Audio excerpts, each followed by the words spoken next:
So you're wanting to add the frame braces that we sell, these rear trailing arm mount braces. Well, the first check is you need to see if this bolt and that bolt will come out. Not at the same time. We'll take the first one out. This one's normally the worst one. We'll take that out first. That's the test. Will that bolt come out? If it will come out, then we can proceed. If it won't come out and this metal above it turns, or it's so weak that you know you can't screw it back in, this is not for you. You're gonna have to actually replace this piece right here with new metal, and then you could brace it. All right, so we're gonna take a 17mm socket with our Milwaukee impact here, any impact or by hand, it doesn't matter. Maybe if it looks very weak here, you wanna do it by hand. 17mm socket. We're gonna remove this bolt. That's our first test. Will the bolt come out? All right, bolt comes out. That one's pretty gross, so we'll probably put some anti-seize on that before we put it back in. But yeah, will the bolt come out? Step one.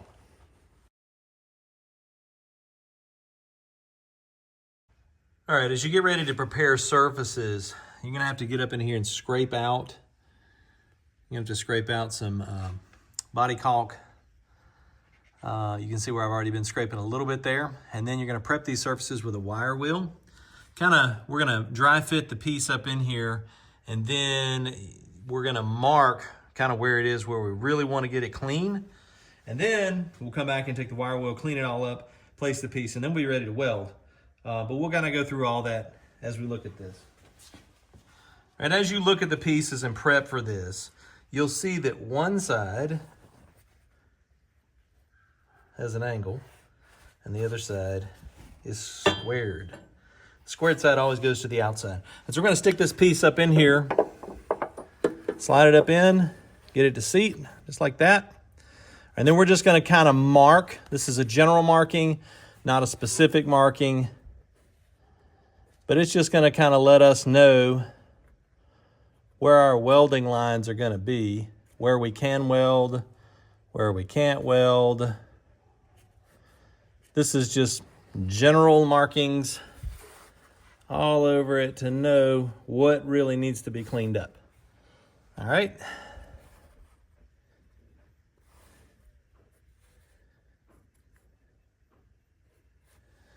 All right, so now that we've got some markings, we're gonna mark up top as well, because we're gonna try to get up there and do some welding. Once we got it marked, we'll pull this piece out. We've left behind a bunch of marks. We're gonna kind of connect the dots with the wire wheel to clean all that paint off. We don't want to necessarily use a grinder or a flat disc, because we don't want to remove a lot of metal. There's not a lot of metal here, so we want to keep as much as we can.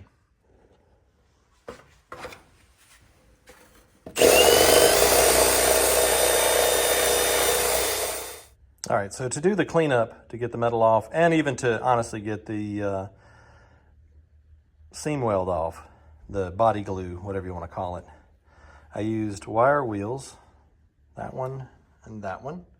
All right, and seriously, you don't have to spend a lot of money on those. Let's walk over here and I'll show you.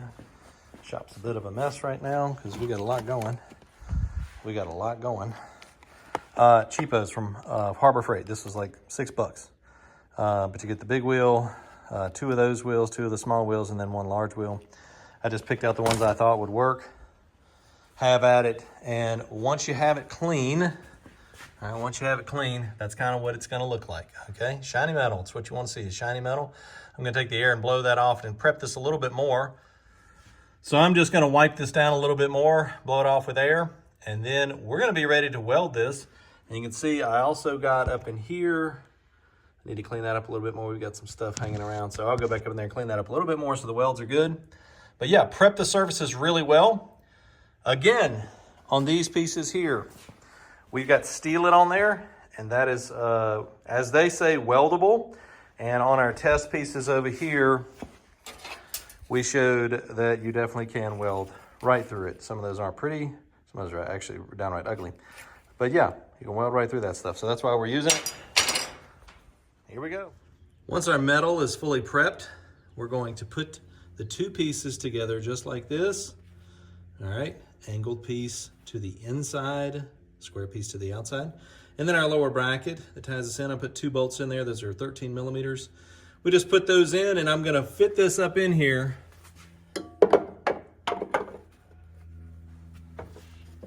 And then I'm gonna take this bolt and run it up in to our rear trailing arm mount. Let's start it, and then I'm gonna go grab my impact and put it up in there. Now what this does, that gives us a base to start with. Now I'm going to come in and tack weld here and here and here, and then I'm gonna remove this piece here so I can finish welding the rest of it in without messing up the finish. Now when you get this, your bracket here will not be white. It'll be black to match the rest of it. I did it in white here so you can see it as I install it, and also when you look under the car, on this car, or any of the shows that you come to, if you see this car or our other one, you'll be able to notice where this bracket is. All right, so I'm gonna come in and tack weld this now so that it's ready to go. Make sure before you do this, you have prepped your surfaces behind and all of them are ready for weld.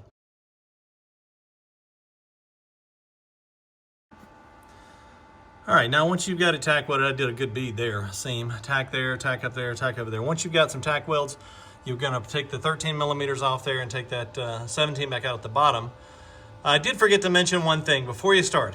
Make sure you have proper PPE on. Gloves, smock, sleeves, helmet. If you're a welder, you know these things. If you're not a welder, you should know these things or you should not be welding. Anyways, you're just gonna tack it in, and then we're gonna fully weld this thing in. In the bottom, any kind of horizontal lines, we're gonna stitch weld. Any vertical lines, we're gonna seam weld. And that's to allow water to drain out of the back of this. We do not wanna create more rust by not allowing water to drain out. Once you've got those welds in, and then you've got it coated, and I've got this coated with Steel It, the same thing we coat the parts with. I let it dry, and now I'm going to put the bolts in. So I've got my bottom 17 here started. Now I'm gonna put the 13 nuts in. All right, so I've got all my bolts in. Now it's time to torque them down. I'm gonna torque this bottom one first, and then I'll start at the bottom and work my way up and torque them in sequence there. But I'm gonna start with this one here. All right, so now we have our bolts installed, and I did them in sequence, 1, 2, 3, 4. After first tightening this bolt, tighten that first, 1, 2, 3, 4. Then start again, 1, 2, 3, 4. And I did them in a sequence. I went to 15 on each, and then 20 on each, and then 28 on each. Somewhere around 28 foot-pounds is where you want to be those top bolts. Now to the driver's side. Now, it's the same test. We're going to see if we can remove that bolt, but also we're going to have to remove the cage that goes around the fuel tank. So we're gonna remove that as well. You've got some 12 millimeter bolts that we're gonna pull out from that, all right? Then that will allow us access to here. Now, when I do weld this, I'm gonna put a metal plate up here to cover the gas tank because I do not want any sparks to get on the gas tank. And if you can see, we're super close here. So you gotta put something over this tank to protect sparks, even if it's leather. You gotta put something over the tank to block the sparks from getting up on top of it.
All right, so as you put the cage back for the gas tank, fuel tank here, I normally start with this bolt first and just get it barely started.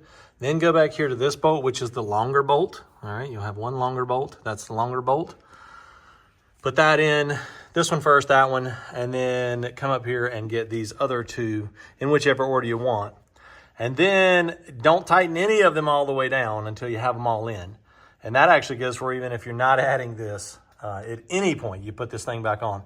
Get them all started first, and then come by one and tighten them on up and work your way down. I normally start right there again as the same sequence that I started with. This one first, tighten it down, then tighten that one down, then come back over here and tighten that one and that one. But as you can see, it's all in there. All right, so for these brackets, all you're gonna do, they're on here like this and squeeze together. You're gonna take a screwdriver and put it in here and spread these apart, open it up, take it off, take the passenger side one, put it on the driver's side, and I already have this one mounted, and you can see it fits just great, all right? All right, so in order to move that up like that, we just take the hammer, tap it up there. You see I've got the EVAP can loose. We'll get to that bracket next to modify it so it fits. Just creating a straight path from the bolt on the left to the bolt on the right. And then take the driver's side, which is this one in my hand, take it over to the passenger side. All right, you're gonna put it on just like that. You're gonna put it on just like that, and you're gonna squeeze these back together, put it up there, and it's actually going to still hold in the tab there. We're gonna have to get our screw and everything, put that back together, our bolt. But yeah, you're just gonna use these tabs, flip them side to side, left to right. All right, once you have the emergency brake cable attached this way, in other words, you switch those brackets from left to right, this bracket normally swivels down and it's right in the way of the arm. So you have to switch them side to side, and then this one goes up and the other side goes up. Then you're gonna take this front bolt and you're gonna loosen it all the way out. And then you're gonna go to this subframe bolt right here, and you're gonna take it out. Place the bar in, tighten the bolts up. Simple on the passenger side, then we're gonna go to the driver's side. A little more intense, a little more involved. Got to do all of that with the EVAP can right there, which we'll explain. But same thing. Loosen the bolt here. Loosen the bolt here. And then it's going to ride right up through there. All right, so that's our EVAP bracket, and we've got it marked with the white paint marker. We're going to cut it up and down and into the middle, so we're going to notch it so those bolt holes will line up. All right, so now we've got all three 10mm bolts out of the bracket. You got one here, one over here, and then one way up here. What we're going to do is take this wire harness loose here, which we've already done with this forked trim tool. You got one here, and then one up here. So 1, 2, 3, take those loose. Then we have two 10mm bolts on top of the can. We're not gonna remove the can all the way, just take those two 12s loose up here. And then we're gonna remove this bracket, and then we're gonna notch it so that our arm fits. All right, so now we've got the EVAP can bracket out, and ended up we had a harness attached here, here, here, here, and here. So make sure you get all of those off. You have to take the dust shield off the bottom of it first, which is a screw here, and 4 clips on each side. But yeah, all of these have to come loose. And then you have two 12mm studs right here that go into the EVAP can. They're on a stud. Be gentle with those. If they look rusty, you're gonna have to spray them and take your time with them because they'll ring off. So take your time with those, and then take this whole bracket out. If you think these are gonna ring off, take the whole EVAP can out. All right, so here we are, finished product. I'm getting ready to paint this with some black spray paint so it doesn't rust. But I went ahead and took out a little bit more right here, just came even with this bottom of the base plate here, and about halfway across, and that gives us enough clearance, and then all the bolt holes line up. Make sure you spray that so that it doesn't rust out later on. Clean up the sharp edges too so you don't cut yourself. All right, so here we go. We've got it installed. We've got our notch right there. All right, all three 10mm bolts in the EVAP can. We didn't have to take any of the hoses loose to do that. We just took the two 12s loose off of the can itself. Bolted in here. Let's go around the back. So we've got all the bolts in, and the can does actually touch just a little bit. So you can bend, you can either bend the frame down for the mount here. You can bend this down a little bit, or you can put some spacers under here under the two 12 millimeters there to space it down just a little bit. But honestly, it's touching one of the ridges on mine. I don't think it's going to be an issue at all. There we go. Some things to note about this install. If the 10 millimeter bolts for the EVAP can were to ring off, you will need to use self-tapping screws to reattach it, or you will have to drill and easy out the bolts that snapped. This does happen on rusty elements, so be prepared. Take your time with these 10 millimeter bolts. Also, we can't see it up in there, but up in there is the e-brake cable. Those 12 millimeter bolts, they tend to snap off on rusty elements. So you need to be careful when you take these loose. And if they break loose, the easy answer is to use a self-tapper. Hard answer is to drill it out and use an easy out to extract the bolt.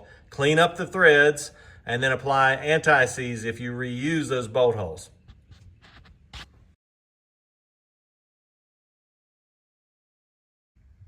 And just like that, we have them installed. Welded, coated, bolted in, torqued down, front and rear. E-brake cable is still retained where it's supposed to be. Go over here, we did have to obviously modify the bracket for the EVAP can, but that bracket is in. And then lastly, we've got this one. And again, this bolt here is a longer bolt, but mounted, torqued, ready to go.